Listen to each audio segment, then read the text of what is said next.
Kembali di Kompas yang saudara, sinyal Partai Nasdem bergabung dengan koalisi Prabowo Gibran dibaca publik setelah Surya Paloh menerima kehadiran Prabowo Subianto di kantor Nasdem Jumat pekan lalu. Namun setelah Prabowo, Surya Paloh juga mengundang Anies Baswedan, lawan politik Prabowo di pemilihan presiden 2024 ke kantornya. Belakangan ini Nasdem jadi primadona politik baru. Setelah jagonya Anies Baswedan kalah di pemilihan presiden 2024, Ketua Umum Partai Nasdem Surya Paloh memberi selamat kepada Prabowo Subianto, calon presiden terpilih. Bahkan dengan karpet merah, Prabowo disambut Surya Jumat lalu di kantor Partai Nasdem di Menteng, Jakarta.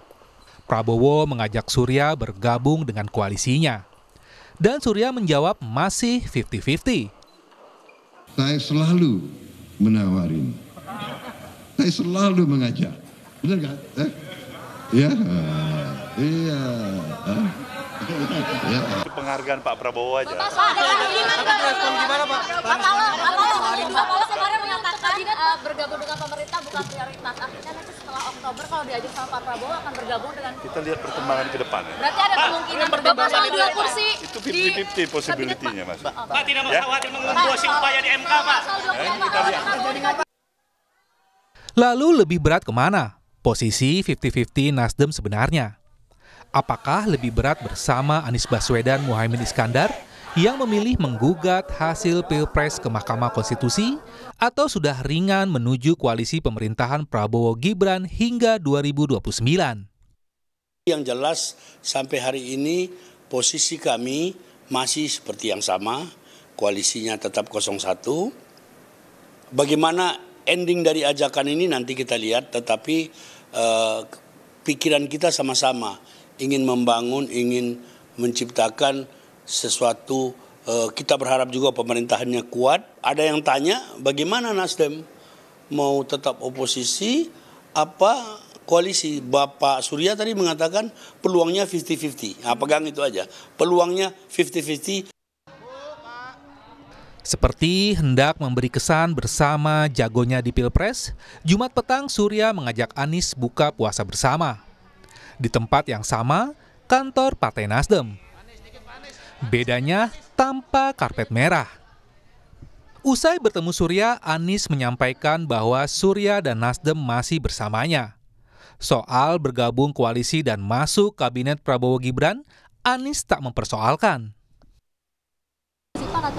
MK-nya belum selesai. MK-nya belum selesai. Kita tunggu semua sama MK. Kita tuh gini, MK itu proses selesai. Baru dari situ kita bicara tentang langkah-langkah ke depan. Dan saya mau tanya, pembentukan kabinetnya kapan? Masih lama, makanya titip itu disimpan buat doorstop bulan-bulan berikutnya. Terima kasih Pak Anies. Merangkul yang kalah untuk memperkuat posisi di pemerintahan selama 5 tahun adalah hal biasa. Sama halnya dengan Jokowi yang merangkul Prabowo Subianto, lawannya di Pilpres 2014 dan 2019. Kemudian Zulkifli Hasan dan Partai Amanat Nasional di ujung periode kedua Jokowi Ma'ruf Amin. Tim Liputan, Kompas TV. Sejak akhir pekan, perbincangan tentang langkah Partai Nasdem pasca pemilihan presiden 2024 mengemuka. Apalagi setelah Prabowo Subianto, lawan politik Anies Baswedan di Pilpres yang diusung Nasdem mengajak Surya Paloh, Ketua Umum Partai Nasdem, untuk berkoalisi. Lalu apa arti penting Nasdem buat Prabowo di koalisi pemerintahannya kelak? Kita lihat hitung-hitungan dari hasil pemilu legislatif 2024 yang dilansir KPU di Koalisi Indonesia Maju yang mengusung Prabowo Subianto, Gibran Raka Buming Raka, persentase perolehan suaranya belum sampai 50% di DPR. Gerindra hanya punya 13,22%. Golkar 15,29%, serta Partai Demokrat 7,43% dan PAN 7,24%. Totalnya 43,18%. Padahal kalau mau mulus, pemerintahan Prabowo mesti menguasai lebih dari 50% komposisi di DPR. Lalu bagaimana potensi koalisi Prabowo Gibran bila Partai Nasdem ikut bergabung? Dengan perolehan suara Partai Nasdem 9,66%, koalisi Prabowo Gibran bakal memiliki di atas 50% di DPR, tepatnya 52,84%. Ini sudah cukup di atas kertas untuk memuluskan sejumlah program unggulan dari Prabowo Gibran di parlemen. Lalu bagaimana dengan oposisi di DPR bila Partai Nasdem bergabung, maka lawan Prabowo Gibran yakni Ganjar Mahfud dan Anies Mohaimin cuma memiliki 3 partai yakni PDIP dengan 16,72%, PKS 8,4% dan Partai Kebangkitan Bangsa 10,62%. Totalnya hanya 35,74%. Pertanyaannya, apakah ketiga partai ini akan bergabung masuk dalam koalisi Prabowo Gibran? Untuk membahas lebih lengkap terkait dengan potensi koalisi dan oposisi di pemerintahan Prabowo Gibran, kita bahas bersama dengan Direktur Eksekutif Carta Politika, Mas Yunarto Wijaya. Siang, Mas Yunarto, semoga dalam kondisi sehat selalu.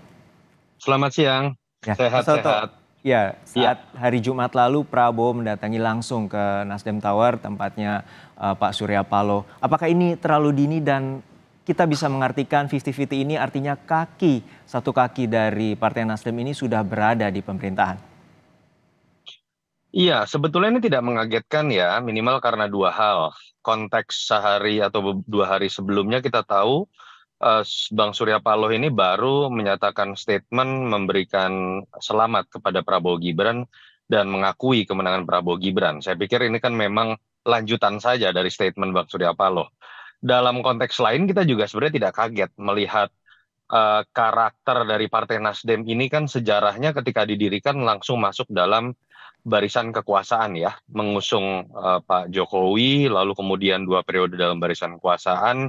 Bang Surya Paloh juga latar belakangnya dari Partai Golkar yang biasanya selalu ikut dalam barisan kekuasaan, ditambah lagi karakter Bang Surya Paloh dan Nasdem ini kan biasa paling cepat untuk mengambil keputusan, seperti dulu adalah partai pertama yang selalu mengajukan capres, dalam hal ini Pak Joko Widodo. Jadi buat saya tidak mengagetkan kalau ditanya 50-50, memang perkiraan saya lebih mungkin Nasdem ini akan masuk ke dalam barisan kekuasaan, apalagi mengingat hubungan dekat antara Surya Paloh dengan Prabowo secara pribadi sudah dimulai sejak masa era Orde Baru. Jadi kalau ditanya spekulasi 50-50 ini, ya saya melihat 50-50-nya ini lebih mengarah kepada menjadi bagian dari kekuasaan. Tetapi apakah akan diputuskan dalam waktu cepat, minimal diekspos ke publik, saya pikir kata kuncinya akan menunggu terlebih dahulu keputusan MK sebagai bentuk etika politik.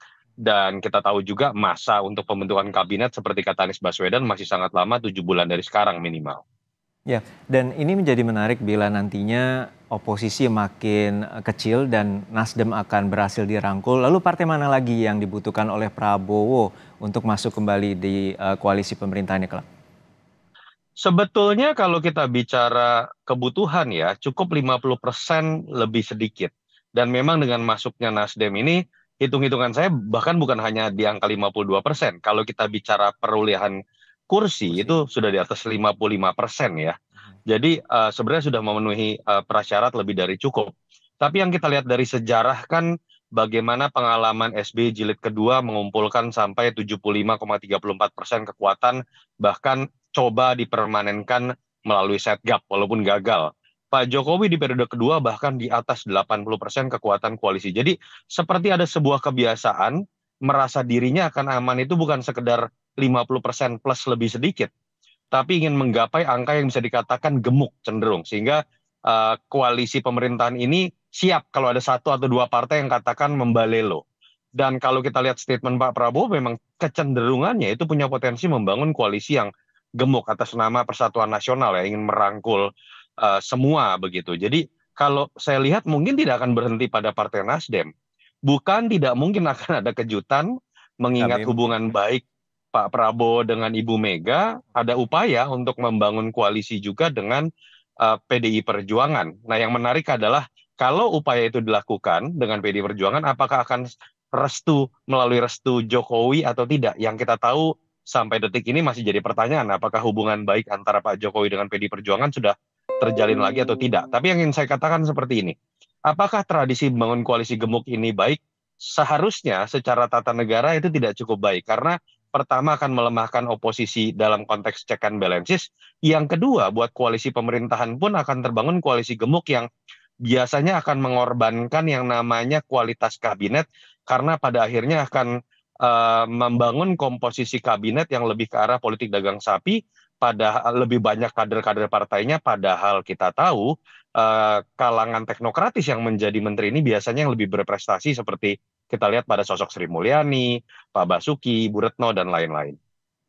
Saya menarik Anda langsung meloncat ke PDIP, padahal dari koalisinya Anies dengan Muhaimin ada PKB di sana, namun langsung PDIP. Apa yang membuat Anda melihat bahwa hubungan antara dari Prabowo hingga Bu Mega ini dapat lebih mudah untuk juga masuk diajak koalisi dari Prabowo Gibran? Iya, karena sejarah dari Pak Prabowo dan Ibu Mega ini paling dalam ya, kalau kita bandingkan dengan partai-partai lain seperti PKS, PKB yang mungkin juga dianggap bisa diajak masuk begitu. Kita tahu pernah berpasangan Capres-Cawapres di 2009, lalu kemudian juga hubungan sebagai sesama elit politik atau bangsawan politik sekian lama, dan kalau bicara secara kuantitatif pun PD Perjuangan ini angkanya sangat besar, sangat signifikan kalau bisa masuk dalam koalisinya Pak Prabowo. Ditambah yang terakhir secara kualitatif, kalau mau bicara simbol persatuan nasional, ya mengajak masuk PD Perjuangan adalah simbol persatuan nasional yang sesungguhnya, rekonsiliasi yang sesungguhnya. Tetapi balik lagi pertanyaannya adalah, apakah dalam konteks ini akan ada Pak Prabowo punya sikap yang, apakah Pak Jokowi punya sikap yang sama, misalnya dalam tanda kutip sebagai penasehat yang misalnya akan dianggap untuk bisa dimintai restunya ya untuk masuknya PD Perjuangan, itu yang menurut saya menarik untuk kita lihat ke depan. Tetapi banyak sekali alasan yang bisa kita gunakan untuk menjelaskan kenapa PD Perjuangan malah mungkin akan ada di prioritas pertama dalam konteks Pak Prabowo ingin mengajak partai lain masuk selain Nasdem, karena beberapa alasan yang saya sebutkan tadi. Artinya Anda tidak melihat bahwa menurut sejarah bahwa PDIP sudah pernah berpengalaman 10 tahun menjadi oposisi, ini akan agak pudar ya untuk pada pekan atau pada periode 5 tahun ke depan, bahwa PDIP justru akan memilih untuk bergabung? Saya melihat lebih kepada sisi Pak Prabowo-nya tadi ya. Tadi kan pertanyaan lebih ke arah kebutuhan Pak Prabowo membangun sebuah koalisi pemerintahan 5 tahun ke depan. Dalam konteks kebutuhan Pak Prabowo, prioritas yang menarik adalah mungkin malah PD Perjuangan. Pak Prabowo tidak pernah punya masalah dengan PD Perjuangan, yang dianggap punya masalah kan Pak Jokowi yang nanti menjadi mantan presiden, bukan presiden terpilih. Dan hubungan baik yang selama ini tercipta antara PDI Perjuangan dengan Gerindra, pernah sama-sama menjadi oposisi, dan hubungan baik pribadi antara Pak Prabowo dengan Ibu Mega. Tapi kalau ditanya dari sisi PDI Perjuangannya, saya menerka sampai saat ini mungkin Ibu Mega masih lebih memilih jalan oposisi. Tapi kan kita harus ingat, di PDI Perjuangan dalam konteks Teguh Umar pun ada sosok seperti Mbak Puan misalnya, yang kalau kita lihat cenderung mungkin akan lebih bisa bersikap realistis, termasuk membuka kemungkinan untuk masuk dalam koalisi Pak Prabowo, tidak sekeras Ibu Megawati. Oke, kalau begitu saya balik, untuk saat ini dalam 5 tahun ke depan, dalam prediksi Anda, siapa yang akan berani menjadi oposisi? Apakah PKS, PKB, atau bahkan juga bagaimana peran dari Anies Baswedan pasca kontestasi ini telah berakhir? Kalau kita lihat latar belakangnya ya, saya pikir yang pertama PKS, yang paling mungkin untuk tetap ada dalam barisan oposisi, karena kita lihat PKS pun sekarang suaranya naik. Lumayan baik ya sebagai bagian dari oposisi. Yang kedua, saya pikir kalau PDI Perjuangan dalam konteks pengambilan keputusan mengenai oposisi atau koalisi ini menyerahkan sepenuhnya hanya kepada Ibu Mega, saya pikir juga pilihan oposisi masih menjadi pilihan utama. Tapi kalau itu kemudian dibuka ruangnya untuk didiskusikan dengan tokoh-tokoh lain di PDI Perjuangan di luar Ibu Mega, saya pikir ruangnya menjadi 50-50 untuk menjadi bagian dari oposisi ataupun menjadi bagian dari koalisi. Sementara PKB saya pikir cenderung lebih lentur. Kita akan melihat mungkin kondisi yang tidak terlalu jauh berbeda dengan apa yang kita lihat di Nasdem yang sangat lentur, bahkan lebih mungkin untuk menjadi barisan dari koalisi. Baik, kita nantikan bagaimana dinamika yang masih akan panjang, tentu kita nantikan hingga Oktober mendatang. Terima kasih Direktur Eksekutif Carta Politika, Mas Yunarto Wijaya telah berbagi informasi bersama kami di Kompas Siang.